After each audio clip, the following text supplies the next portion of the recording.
So I'm in the stewardship team, so this is about where the Marine Parks program interfaces with the community, about connecting with the people, or the rainbows and butterflies, as some members call it.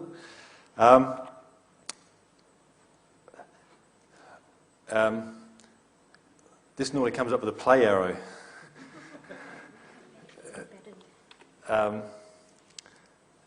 Well, I'll keep talking for a bit. So basically, fish feeding, and my first slide there says it's innately satisfying. Providing food to others and wildlife and drawing a wild animal in to take food out of your hand is, it's on YouTube, it's just a link. If you can, just has to, not off the heart. You just have to turn the virus thing off. Oh, don't worry about it, we'll work without the video. All right. Yeah. Actually, that screen you just had, if you clicked OK to it, that'll make it play. The little question of, is it allowed? Anyway, I think we'll let it go.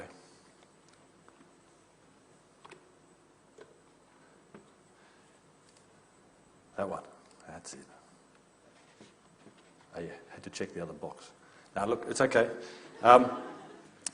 So anyway, this was a video of sea sweep swimming around divers at Port Noarlunga jetty, and it looks better when it's moving and there's divers there blowing bubbles and yelping. But anyway, fish feeding happens in lots of spots. Doesn't mean it's the right thing to do, but it's happened all around the world.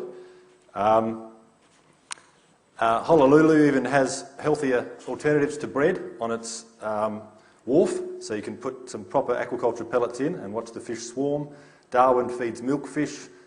Lord Howe Island has kingfish which come into the shallows, and they historically fed loaves of bread to them. Hamilton Bay is famous for its stingrays, and Great Barrier Reef has cod and a whole lot of other things that come and visit as well. It's been shown to be a great draw card. It's the wow factor in a lot of tourism experiences. It brings tourists reliably, and the fact is you can actually guarantee pretty much an interaction with wildlife.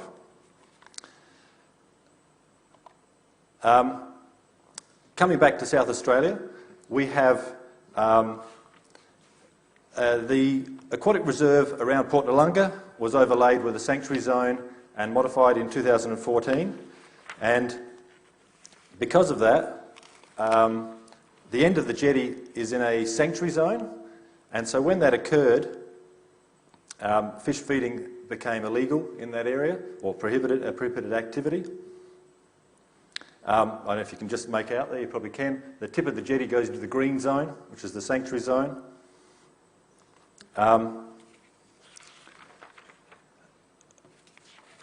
Yep. And people expect, the community members expect to feed fish at Noarlunga, and if you go there on weekends in summer, you often see fish feeding activity. Pat here writes in his snorkelling tips, don't forget to take some stale bread to feed the fish. And it's promoted online, and many Facebook posts talk about it. Now, as every visitor to a marine park is a potential advocate, a sudden change from an activity that's happened historically to prohibiting it could put a lot of people offside who don't fully understand the implications of what they're doing. And we also don't really know what the implications are at Port Noarlunga of the fish feeding. So if we were prioritising protection or in compliance, we'd probably stop it as soon as possible. If we prioritise visitors, we could try and zone it to allow fish feeding, to endeavour to make it sustainable. And then just quickly, why, if you're fed outside of a sanctuary zone, because actually on that slide, the rest of the jetty is outside a sanctuary zone, you can actually throw burley in the water, throw bait on a hook and catch fish and eat them and kill them. So that's the contrast from the very tip of the jetty. So why not feed just outside of a sanctuary zone? If you've been to Port Noarlunga, you'll actually know that the end of the jetty holds different schools of fish to the rest of the jetty. Just by the fact of mere survival, fish exist in a different structures at the end of the jetty. And then we also have a commercial tour operator down at Port Noarlunga. He runs a snooper activity, which is like a a shallow scuba diving on a hooker line experience, and he's just been permitted to fish feed in the sanctuary zone. Before that he was doing it in an unregulated way, but his permit has had conditions set to try and limit the frequency and amount of feeding, and also to restrict tourists from feeding, to try and bring it in line with best practices from interstate and around the world, which is the idea that you don't provide dependence on the species being fed. And also, it was very important the way we dealt with this fellow, because he meets hundreds of visitors in a season, and he talks to hundreds of people. And at the moment, he talks quite positively and there's a YouTube video where he promotes the fact that his business wouldn't exist without the aquatic reserve and that led onto a sanctuary zone there, because people come to see fish, and that's what's there. And also, by having him changing his practice, and we're working with him to work towards best practice guidelines, we can help him change community practice and educate people that bread is not the best food for wild fish. This challenge about... clearly the marine parks were set up for conservation as a primary motivation, but in the Act there was also the clause to provide for public appreciation, education and understanding. So while not necessarily opposing each other, they do have different drivers. So often conservation needs can be met without having tourists visit, and maybe better for it. But to bring people into the situation is essential, and it was mentioned earlier in, I think, the opening speak, that public support for marine parks is very important, well, particularly political support. When we only had our Sanctuary Zone Amendment Bill defeated by one vote in Parliament, clearly we need to get our support into Parliament. Anyway, in the end, we only conserve what we love. We'll only love what we understand, and we'll understand only what we're taught. So getting people a chance to meet with nature and learn about it face to face is very important.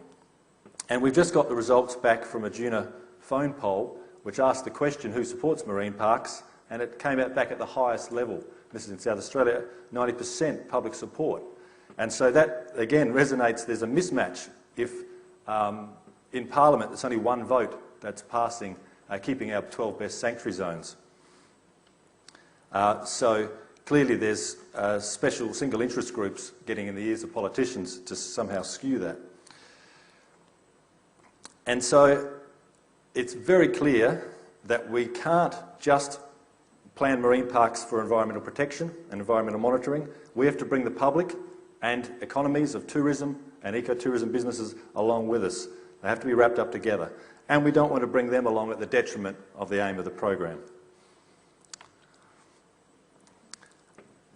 The research shows, as you can see, that bringing people close to wildlife can create advocacy and care for environmental issues.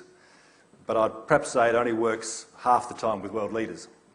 But the serious point to that slide as well is that we have to make the interaction meaningful as well. So don't just get people excited and entertain them, get them excited, entertain them, and while they're entertained, fill their head full of knowledge about the value of marine protected areas. Now, all this is happening in the context of a nature-based tourism strategy, which DEWNR has just launched, Nature Like Nowhere Else, and an action plan, and that is full of marine experiences throughout the pages, the leafy sea dragons, sea lions and so on. And the research also shows the number one reason people give for visiting Australia is interactions with the wildlife. So why would you argue for feeding fish in a sanctuary zone? It's a simple way to connect humans with marine life. Great for pics, for getting close. You'll rarely have a stingray swimming above your head unless you're offering them a food reward. It's an opportunity to build a program of education and advocacy. With careful management, it's argued it can be sustainable if you don't create those dependent populations out of their home range that we were talking about. It's easy and a reliable tourist draw card with significant economic benefits. And in most of our oceans you can catch and kill fish, so feeding is clearly a better interaction. Neds Beach, Lord Howe Island was one of the ones I showed earlier. That's a very pertinent example because in 1999 it became a marine park and was declared a sanctuary zone. They used a different method to cope with the historic feeding. They put a special purpose zone over the area, which now means you can still feed fish in the middle of that sanctuary zone. Along the way, it's been questioned why we're feeding pelagic kingfish bread, and they were feeding, and some of the research was, it was a couple of kilos per visitor was given to fish. It was massive amounts. They were literally dumping old bakery supplies on the side of the beach. 1 minute? Okay. So anyway, from questions from tourists, because and also the condition of the fish wasn't good, a number of and the research has shown a lot of impacts, which I'll go through quickly, but now they're transitioning to more ecological behaviour. So feeding wildlife has a number of impacts, and I'll just read from their report to get it quickly. Whether the feeding sites were established by design or chance, and this one was established by commercial fishers cleaning their catch regularly, all too often the feeding escalates to a point where the food is provided in large amounts at frequent intervals so that the large number of animals congregate in anticipation. The predictability of food can result in reduction of the natural home range of some species, dependence, and a lot of dolphins, rays and fish show greater incidence of injuries from boat strikes, aggressive interactions and susceptibility to predation. Aggression can also be directed at humans. Divers have had bits bitten off. That was paraphrasing. But there's also ecotourism guidelines that have risen out of that. And basically it says use specific food in very limited amounts, do it in an unfished location, and educate tourists about the consequences, and work towards finding other ways that don't involve putting food and nutrients into the environment to engage visitors. Clearly things like the cuttlefish at Whyalla have a wow factor.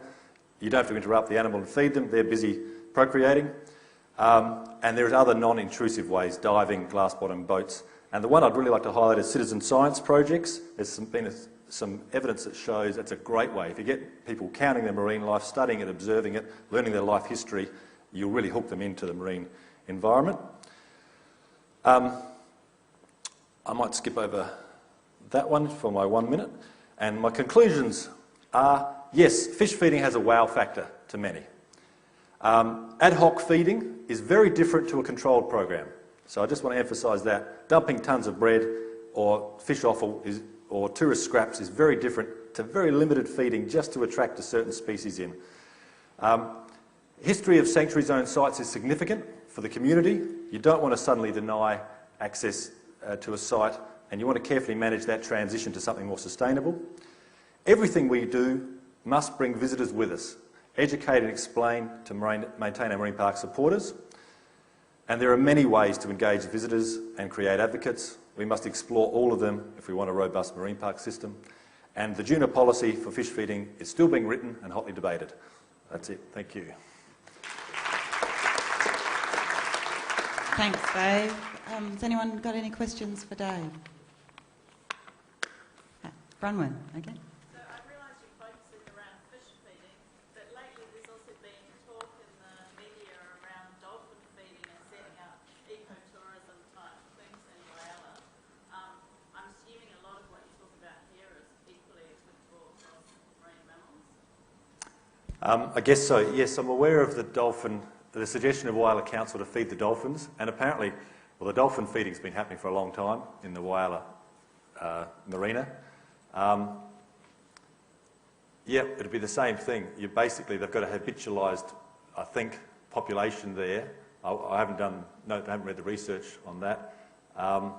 And if you have, you've created dependence, and some of the other research from around Australia has shown some of those pods of dolphins actually stop foraging for food naturally and become dependent. And if there's lulls in boating activity, there'll be drought times where they actually don't get fed. It could be malnutrition and so forth following.